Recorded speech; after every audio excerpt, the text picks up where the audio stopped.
Miarabantsika rehetra, miarahaba ny Ida. Bonjour à tous. Bonjour Ida. Peux-tu nous dire qui tu es? Salama jiaby. Bonjour à tous, je suis Ida, originaire de Majunga, je suis membre de la Gen Z, je suis étudiante en communication à l'université de Majunga.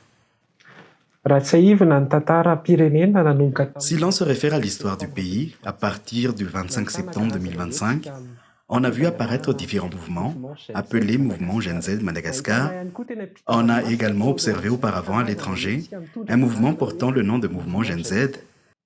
Le fait d'avoir observé ce phénomène fait-il partie des raisons qui ont poussé les différentes régions de Madagascar à se mobiliser? Ou bien, quelle en est la raison? En fait, on a déjà pu voir que les raisons qui ont poussé les jeunes à se mobiliser étaient nombreuses. Par exemple, chez nous à Majunga, ça a commencé par les jeunes des universités et ce sont ces jeunes des universités qui se sont ralliés à d'autres et c'est ce qui a formé la Gen Z et c'est ce qui a permis de faire naître le mouvement. En fait, ce sont les faits, les nombreux problèmes sociaux qui ont poussé les jeunes à dire « Ah, ça suffit vraiment, on va bouger maintenant, c'est à notre tour d'agir ». Comme tu viens de le dire, les jeunes et la population ont subi beaucoup de problèmes, ce qui a conduit à cette lutte. Quels sont les principaux problèmes qui vous ont poussé à faire ce mouvement? En fait, il y en a beaucoup, mais le principal, c'était d'abord l'électricité et l'eau.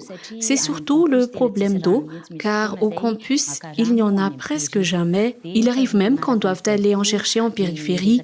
Deuxièmement, il y a aussi la question des facultés. Comme l'université de Mahajanga n'en compte que 2, les étudiants sont contraints soit de se déplacer vers d'autres régions, soit de payer pour intégrer des instituts privés. On a également fait des revendications concernant les infrastructures. Hormis les problèmes d'ordre social, il y a aussi les besoins en termes de sécurité, de corruption, qui sont venus s'ajouter à ces difficultés. Comment décririez-vous la relation entre les jeunes à travers l'île? Dans le cadre de ce mouvement, quel est le lien qu'il y a entre vous et que faites-vous pour maintenir cette relation? En fait, au départ, ce sont les étudiants universitaires qui ont commencé la lutte et en tant qu'universitaires, ils avaient déjà une relation avec tous les autres étudiants universitaires. Mais c'est plus récemment que ce mouvement a porté le nom Gen Z. Puis, beaucoup de jeunes se sont levés dans ce mouvement nommé Gen Z. Et actuellement, nous commençons à rassembler tous les Gen Z à Madagascar pour qu'on dise une seule et même chose, qu'il n'y ait plus d'isolement, plus de jeunes de telle région ou autre, mais que lorsque l'un porte le nom Gen Z, tout le monde soit Gen Z.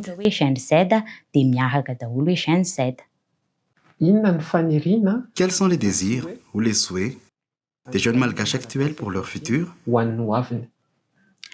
Le tout premier souhait, c'est que Madagascar retrouve la paix, comme tout le monde l'espère, mais surtout que la corruption disparaisse et ensuite que le pouvoir revienne réellement à la base afin que chacun puisse profiter équitablement des ressources et des richesses de sa propre région et que les jeunes puissent étudier, qu'ils aient un bel avenir, pas qu'ils soient obligés de penser qu'il faut partir à l'étranger pour réussir, mais essayer d'améliorer la situation ici à Madagascar.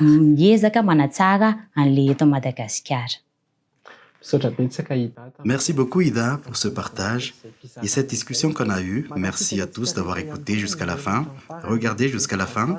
Mes meilleurs vœux à tous et à la prochaine. Merci beaucoup.